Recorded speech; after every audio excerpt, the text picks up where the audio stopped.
നമസ്കാരം. നിങ്ങളെ വിശ്വാസമുണ്ടെങ്കിലേ നിങ്ങൾക്ക് സെയിൽ നടക്കുകയുള്ളൂ. നിങ്ങൾ പ്രവർത്തിക്കുന്ന കമ്പനിയെ വിശ്വാസമുണ്ടെങ്കിലേ സെയിൽ നടക്കുകയുള്ളൂ. നിങ്ങൾ വളരെ നല്ലൊരു വ്യക്തിയാണെന്ന് വെച്ചോ, നിങ്ങൾ പ്രവർത്തിക്കുന്ന കമ്പനി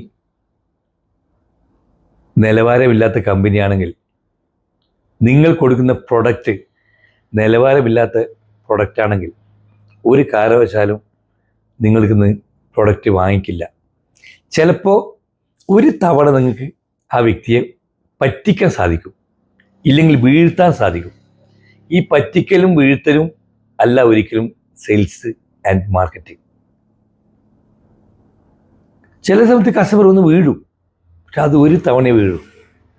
നിങ്ങൾ അദ്ദേഹം പറ്റിക്കപ്പെട്ടു എന്ന് തോന്നിക്കഴിഞ്ഞാൽ പിന്നെ ആ ജന്മകാലം നിങ്ങളുടെ കൂടെ അവർ ഉണ്ടായെന്ന് വരില്ല.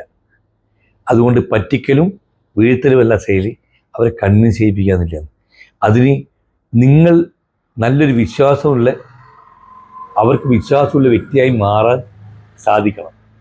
അതുപോലെ തന്നെ നിങ്ങളുടെ പ്രൊഡക്റ്റ് അവർക്ക് ഗുണമുള്ളതാക്കി മാറ്റാൻ സാധിക്കണം. കമ്പനി വളരെയധികം വിശ്വാസയോഗ്യതയിലായി മാറണം.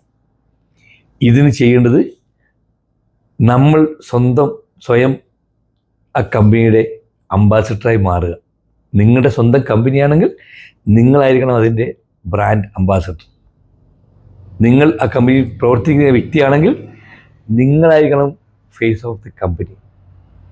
നിങ്ങളെ കണ്ടിട്ടായിരിക്കണം ആ കമ്പനിയിലേക്ക് ആൾക്കാർ നിക്ഷേപിക്കാൻ. ആ രീതിയിൽ നിങ്ങൾ ബ്രാൻഡ് ചെയ്യപ്പെടണം, നിങ്ങൾ വിശ്വാസയോഗ്യതയായി മാറണം. അങ്ങനെ നിങ്ങളെ വിശ്വാസപ്പെടുകയും നിങ്ങളുടെ കമ്പനിയെ വിശ്വസിക്കുകയും ചെയ്യുന്ന അവസ്ഥ വന്നാൽ സെയിൽ നടക്കും. നിങ്ങൾ നന്നായിട്ട് മാത്രം കാര്യമില്ല, കമ്പനി നന്നാവണം. കമ്പനി നന്നായിട്ട് നിങ്ങൾ മോശമായാലും സെയിൽ നടക്കില്ല. അപ്പോൾ രണ്ടും ഒരു റെയിൽവേ ട്രാക്ക് പോലെ പോകുന്നതാണ്. ഒരുപോലെ രണ്ടും നന്നാവണം. അതുപോലെ നിങ്ങൾ കൊടുക്കുന്ന പ്രൊഡക്റ്റ് നന്നാവണം. എങ്കിലേ അവർ ഒരു തവണയല്ല, 2 തവണയല്ല, 3 തവണയല്ല, അവർ വീണ്ടും വീണ്ടും നമ്മളെ അടുക്ക തന്നെ വന്ന് നമ്മളെ സേവനം നേടുന്നതായിരിക്കും. അപ്പോൾ നല്ലൊരു വിശ്വസിക്കുന്ന വ്യക്തികളായിട്ടും വിശ്വസിക്കുന്ന കമ്പനിയായിട്ടും പ്രസ്ഥാനവുമായിട്ടും നിങ്ങൾ മാറട്ടെ എന്ന് ആശംസിക്കുന്നു. എല്ലാവർക്കും ശുഭദിനം നേരുന്നു.